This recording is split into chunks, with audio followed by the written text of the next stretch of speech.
क्या बात है भाभी, आप इतना घबराई हुई क्यों हो और आप इतना ज्यादा डर किससे रही हो? इससे पहले कि आस्था किसी को कोई जवाब देती, पीछे से अरमान आ गया। अरमान ने अपने दोनों हाथों को अपनी पॉकेट में डाला और बड़ी ही खामोशी से दादाजी के पास आकर खड़ा हो गया।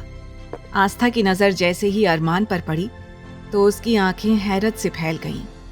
वो पानी का घूंट भी पी रही थी, लेकिन अरमान के वहां आते ही डर से उसके गले में पानी अटक गया और वो जोरों से खांसने लगी।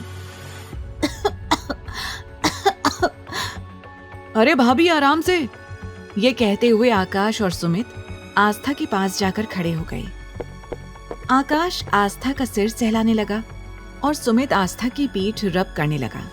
जैसे ही अरमान ने आकाश और सुमित के हाथों को देखा तो उन दोनों को गुस्से से घूरने लगा।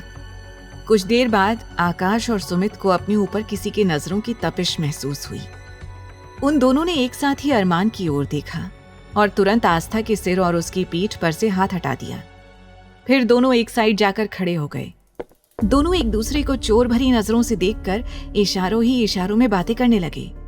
अब तक आस्था भी ठीक हो गई थी। तब ध्रुव ने पूछा, क्या हुआ है भाभी, आप ठीक तो है ना? तभी आस्था कहने लगी, जी ध्रुव जी, हम बिल्कुल ठीक हैं, हमें कुछ नहीं हुआ है। वो एक्चुअली हमारे कमरे में ना एक चूहा आ गया था और हम उससे इतना डर गए थे कि हम आपको क्या बताएं, इसीलिए हम दौड़कर सीधा यहाँ आ गए। अब जैसे ही आस्था ने अपने भोलेपन में अरमान की जगह चूहे का नाम लिया, अरमान के अंदर खून बुरी तरह से उबलने लगा। उसका गुस्सा और भी ज्यादा बढ़ गया। वो मन ही मन सोचने लगा, इस लड़की की हिम्मत कैसे हुई मुझे चूहा बोलने की।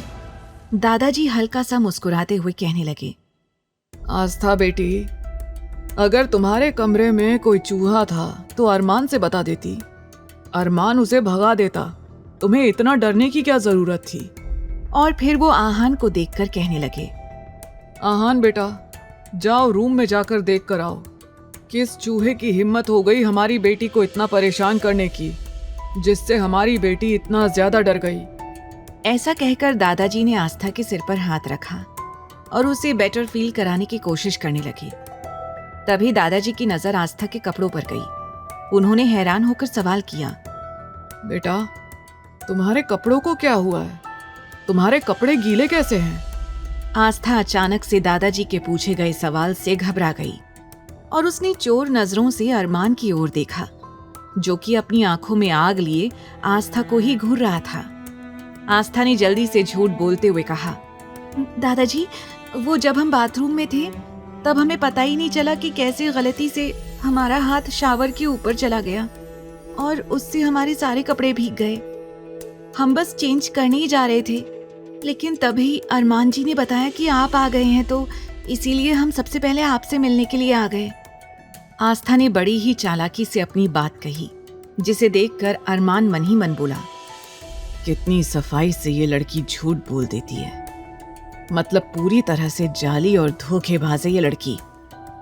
ये सोचते हुए अरमान को आस्था से और भी ज्यादा नफरत होने लगी। दादाजी हंसते हुए बोले, अच्छा चलो बच्चों, तुम जाओ और आराम करो, कल सुबह मुझे तुम सबसे जरूरी बात करनी है, तो इसीलिए तुम सब जाओ और आराम करो। दादाजी ने जैसे ही आस्था और अरमान को वहां से जाने के लिए कहा, आस्था परेशान हो गई, क्योंकि वो अरमान के साथ उसके कमरे में नहीं जाना चाहती थी। इसीलिए वो हिचकिचाने लगी और आपस में अपने हाथों की उंगलियों को मरोड़ने लगी। चारों दोस्त बड़े गौर से आस्था की ओर देख रहे थे। वो एक दूसरे की आंखों में देखकर बातें करने लगे। सुमित धीमी आवाज में बोला, लगता है भाभी को अरमान भाई के साथ कमरे में जाने से डर लग रहा है।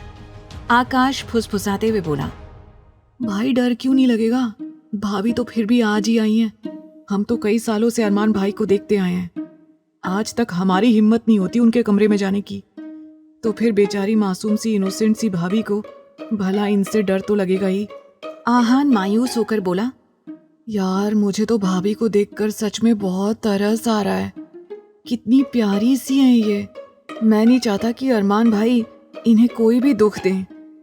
ध्रुव उसे समझाते हुए बोला, तेरे मन की बात तू अपने मन में ही रख, क्योंकि अभी तक सिर्फ दादाजी की वजह से अरमान ने किसी को कुछ नहीं कहा है।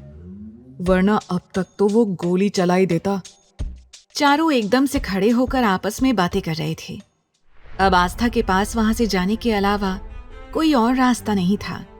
आगे की कहानी जानने के लिए देखें अगला एपिसोड सिर्फ पॉकेट एफएम के YouTube चैनल पर, और तेरे इश्क में के सारे एपिसोड्स को सुनने के लिए डिस्क्रिप्शन में दी लिंक से डाउनलोड करें पॉकेट एफएम ऐप।